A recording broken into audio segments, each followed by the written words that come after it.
Hello neighbors, it's Brad here at eTrailer, and today we're taking a look at installing the Curt Trailer Hitch Receiver on a 2021 Dodge Durango.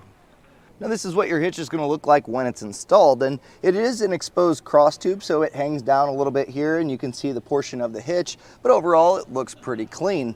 And this one, being a 2" by 2" receiver tube opening, means that you're going to have tons of options, whether you're using it for bike racks, cargo carriers, a ball mount, or really any accessory that you want to load up.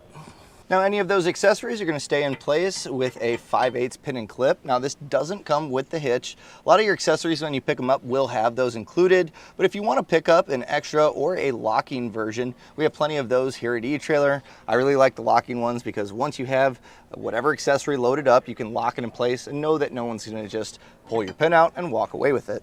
And we have a plate style safety chain loop here, so it makes it nice and easy for a standard S hook or even a larger clevis style. And speaking of towing, this does have some pretty serious capacities. We have a gross trailer weight rating of 6,000 pounds, which is going to be the weight of the trailer plus the accessories loaded onto it.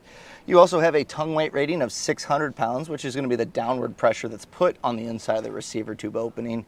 And that's going to translate to a lot of your suspended accessories like your cargo carriers or bike racks. And with 600 pounds, you can load up a 4-bike bike rack with all the bikes and not have any issue of overloading that. Same goes for any cargo carrier. So if you're going on vacation, you could really load this up and you're not going to have to worry about going over that weight capacity. Now this can be used with a weight distribution hitch, and it's going to bump the numbers up pretty well. You're going to have a gross trailer weight rating of 7,500 pounds and a tongue weight rating of 750. Now keep in mind, you do want to check your owner's manual to see what the vehicle is capable of towing, and then you're going to compare that with the numbers on the hitch as well as any component that you're going to be using to hook up. Take the lowest of all of those, and that way you're not overloading anything and you'll stay safe while towing. Now a few quick measurements from the center of our hitch pin hole to the furthest point of the rear fascia. We're coming at about 4 inches, and that's going to be important for not only determining if you need a ball mount that's long to reach your trailer, but also a lot of your suspended accessories like your cargo carriers or bike racks will have a stowed position where they'll fold up, and you want to make sure you're not going to hit your rear fascia. But this is pretty short distance, so you should be fine there.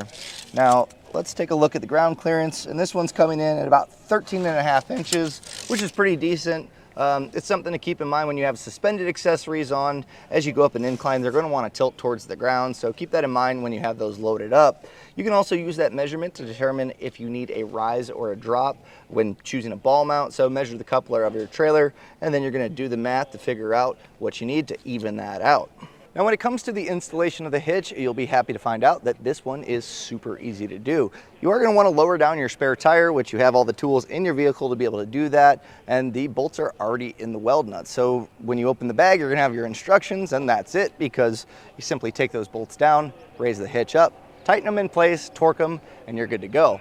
And I'm going to walk you through all the steps to make sure you get yours installed. So let's take a look at that.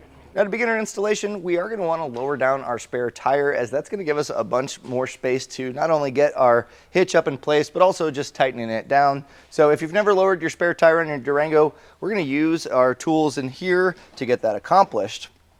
You can see, just lift up your cargo area, and there's a plastic mat. You're going to want to pull this up, and then you'll see this plastic cap. It's got some tire treads on it. Just pry that up, and you're going to see that there's a square right there.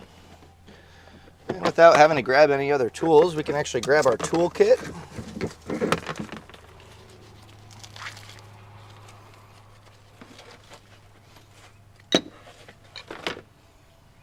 And from here, just make sure you have the correct side.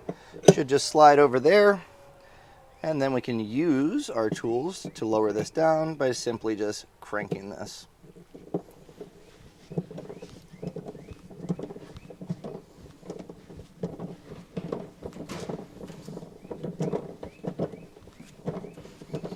Now you can choose to leave this on the ground, and you'll probably have enough clearance. I'm going to go ahead and get mine moved out of the way here. Once the spare tire is out of the way, you're going to see that we have some large bolts here, and we're going to be using these to get our hitch mounted up. So there's 2 on each side. Just make sure you take those down, and that's going to be accomplished with a 21mm socket. Might need a little bit of leverage to kind of get it started, just for that first little bit, and then it should come off fairly easily.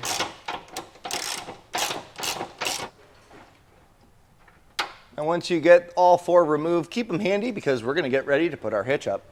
I got Joe here to help me, and you might want an extra set of hands to be able to get this up in place. And you might have to kind of slide it up because there's this plastic panel where that our spare tire was to kind of get that in place. And then once you align it with those holes, go ahead and get one of your bolts started on each side, and that way it's going to support the hitch, making it easier to get the other hardware in. Now with all of our hardware started, we're going to go ahead and tighten these down. Now we don't have to get crazy here because we're going to come back with a torque wrench to get the proper tightening, but just to kind of snug it up to save us some rotations on that torque wrench.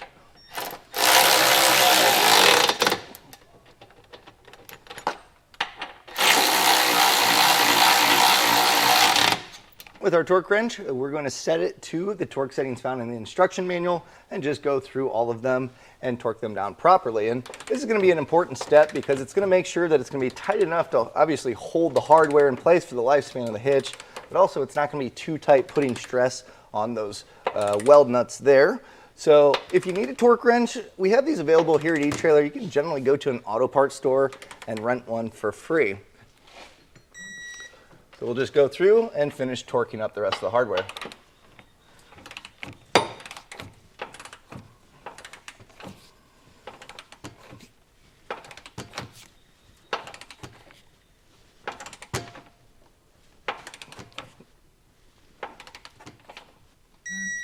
Now with all of our hardware tightened and torqued properly, we'll go ahead and get our spare tire put back up, all our tools away, and then all that's left to do is load up our accessories and start using our hitch. And that was a look and installation of the Curt Trailer Hitch Receiver on a 2021 Dodge Durango.